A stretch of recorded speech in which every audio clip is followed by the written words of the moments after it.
Ni kita ada satu Azia. Dia bunyi, orang panggil apa bunyi ni? Drawing noise ataupun grinding noise. Ya. Bismillah. Start tu.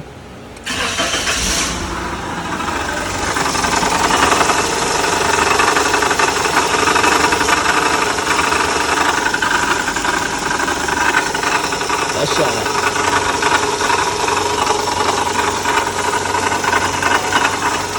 Pegang macam ni kan, kita boleh rasa lah vibration tu. Sebab rekod bunyi dia tak keluar, dia tak dapat capture bunyi tu. Dia ada rasa ni. Dia boleh rasa dekat body water pump tu.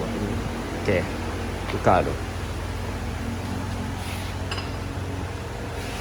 Okay, untuk maaf ya, sebab tak tunjuk cara buka dia. Okay, cara buka dia sebenarnya senang je tuan. Ni ada 4 skru, 4 bolt. 1, 2, 3, 4. Saiz bolt dia adalah 12mm. Okay, lepas tu cara nak buka alternator dia pula untuk longgarkan belt. Satu dekat skru sini,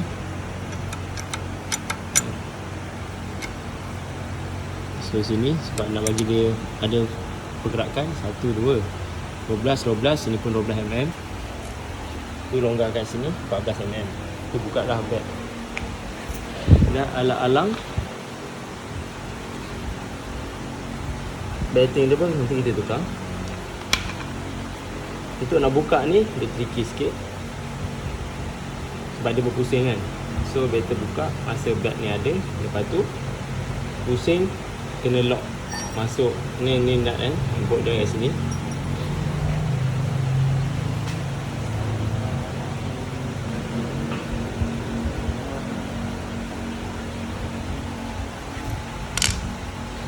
Contoh kalau nak tunjuk kat sana tu agak susah sikit, tadi sempit kan. So dekat water pump tu akan keluar ni kan, ni akan keluar kat tengah ni. So letak mana sini, satu cara lah. Sini tu pusing. Ada satu cara lagi, kita boleh belitkan belt ni. Belt tu belit, nanti kita pusing dia akan terlock. Terlock, masa tu boleh buka. Dia akan pusing macam ni kan, kedudukan dia pusing tu. Nanti duduk sini, nanti dia akan terlock macam ni. Terlock tu dia akan lock, boleh buka lah. Tu kat sana, tu adjust kat sana nanti pun boleh, macam-macam cara boleh. Sebab kalau tak buka dia agak susah lepas. Dekat lepas nak buka skru ni, kabut tu kalau nak pakai company. Skru ni kat sini. Skru ni yang 3 ni lepas, boleh buka. Ini terangkut. Ini tak lepas. Itulah sebab kena buka dulu puli ni. Terima. Dan nak pasang o-ring ni balik, nak pasang, letak sikit rubber grease bagi dia reposition. Masuk kat bahagian marking ni dulu. Sebab bila kita masuk sini, yang lain tu in position. Okay, tak perlu gam apa-apa. Bersihkan permukaan, ratakan jika perlu. Kalau nampak cala tu, kena gosok sikit lah bagi rata permukaan. Dan ikat mengikut tok. Ikat tok. Aku tak tahu tok dia berapa. Okay, ikat yang pakai gun, yang ikut skru hati, ikat berpada-pada secukup rasa. Itu kata lain mengikut spesifikasi tok size 12mm ni, 12mm ni. Okey, pasang dulu.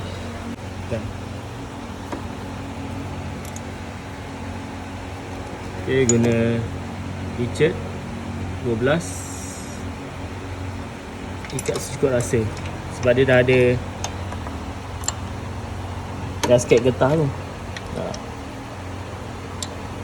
Dia bagi rapat je.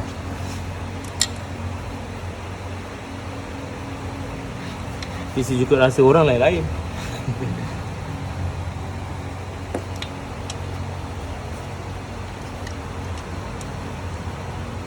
Tu kena pakai tok pun sebenarnya.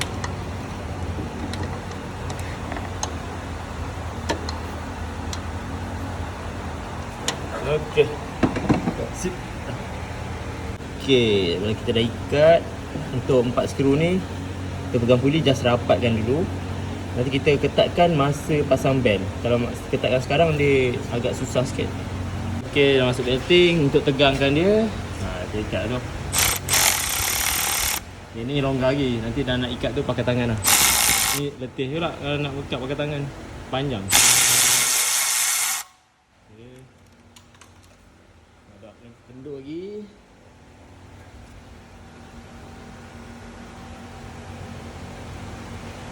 Oh, salah routing. Dia terbalik. Patutlah panjang. Sekejap. Ini bukan macam ni. Ini kena duduk atas tu. Daripada bawah ni masuk tu. Daripada bawah yang ni masuk kat sini. Ini kat atas. Patut ya, belting tu jadi panjang. Ini tak jadi maksimum lah. Nanti kalau tu masuk ini dulu. Lepas tu yang ni baru last masuk. Kalau kita masuk sini dulu, dia tak boleh masuk sini sebab dah ada bingkai ni. Buka.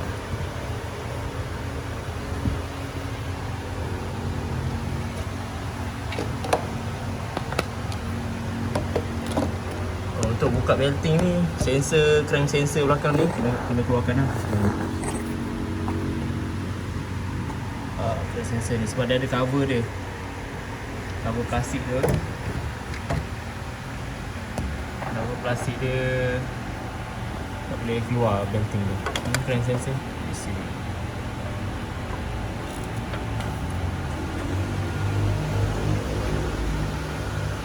Okey, sekarang kita ketatkan.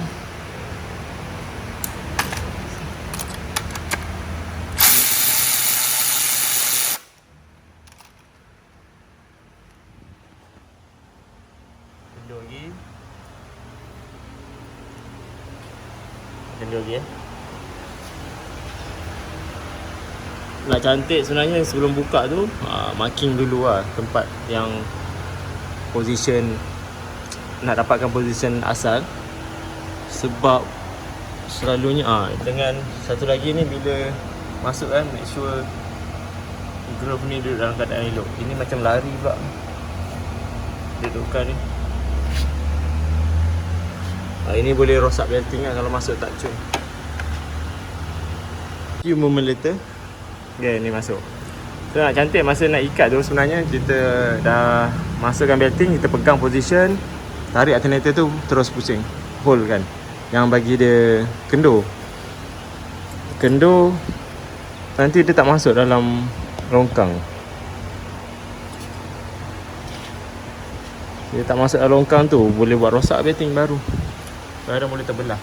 Kalau dia duduk atas longkang ni, dia jadi terbelah terus lah.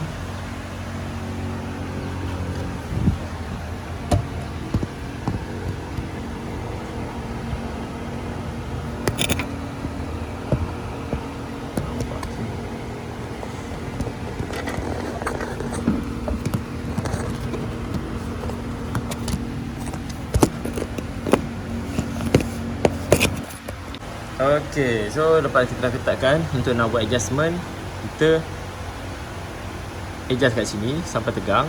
Okay. Kalau ikutkan dia ada dia punya kilo punya tool tu, dia akan berapa kilo untuk adjustment tu. Kalau boleh, kalau sebelum buka, jangan sebelum ni, lebih kurang marking. Kalau dah nak sampai tu, dah ketat, dah terlalu ketat tu, okey, boleh kurangkan sikit. Contohlah, ini sebab sebelum ni tak marking. Okey, lepas tu, lepas dah ikat sini, dah boleh ikat lah. 1, 2, ketatkan. Dan 14 dari sini. Okey, yang last kali jangan lupa ketatkan balik. Yang ni ketat sampai dia dah macam bel ni berpusing pun dah cukup lah.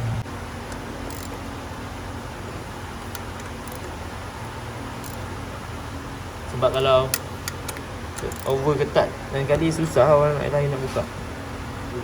Ini pun dah okey dah. Terinjek sikit bagi impact. Dah cabut dah. Don't worry. Okay, lepas settle tukar water pump, belting dah baru. Untuk belting ni ada yang video lepas macam mana cara nak buka pasang sebenarnya untuk tukar belting. So belt depan dah tukar. So kita boleh tengok, check lah daripada rongga-rongga ni kan, lepas kita pergi test tu, untuk pastikan tak ada yang bocor. Bengang pula tu macam ni. Okay, boleh nampak dari sini. Cara bleeding pun kalau pakai special tu bagus. Kalau tak pakai, lepas isi coolant, running tanpa buka, tanpa tutup radiator cap sampai kipas pusing. Bila kipas pusing, air tu akan surut, dia akan sedut masuk dalam termostat untuk bagi ruang termostat ni untuk buka. Cukup temperature dia akan buka. So air akan masuk, kipas pusing sampai kipas pusing. Kita pun tambah air coolant tu sampai kipas stop lah kan. Tu tutup. So boleh monitor lah macam ni kan. Level F. Guna F lah ni, F. Okay, settle. So kita start engine, tengok ada bunyi lagi ke tak ada. Bismillah. Ketegangan dia bila dah running tu kan, bila kita dah running, biar running tak apa. Lepas tu tunggulah pergi running jalan, lepas tu pergi test. Bila pastikan enjin tu sejuk ataupun pagi esok check, kalau belting tu ada bunyi lagi, adjust lagi. Jangan paksa belting tu bunyi nanti belting yang baru ni akan haus. Bila bunyi tu masa dia bergeser, tak cukup tegang. Kalau kita terlalu tegang belting ni pun, dia akan rosakkan pula komponen-komponen yang lain lah, bearing yang lain, dekat alternator, dekat kompresor aircon puli, lepas tu dekat dekat main puli, crankshaft main puli, dekat celah tu dia ada, tak nampak, tak ada contoh. Contoh ni ini kompresor tahu. So dekat main puli crankshaft dia ada insulated rubber ni lah untuk vibration damper dia. Dia akan pecah bila kita terlalu tegang. So adjust, cukup rasa dia punya belting tu. Lepas tu running, tunggu sejuk, atau pagi esok start. Masa start tu terus jangan bagi panas, terus on aircon. Nak bagi ada load, tengok kalau ada bunyi ke tak ada bunyi. Kalau ada bunyi, kena adjust lagi belting tu. Okay, ini saja untuk video kali ini. Jumpa lagi dalam video akan datang. Terima kasih. Jangan lupa like, komen dan subscribe.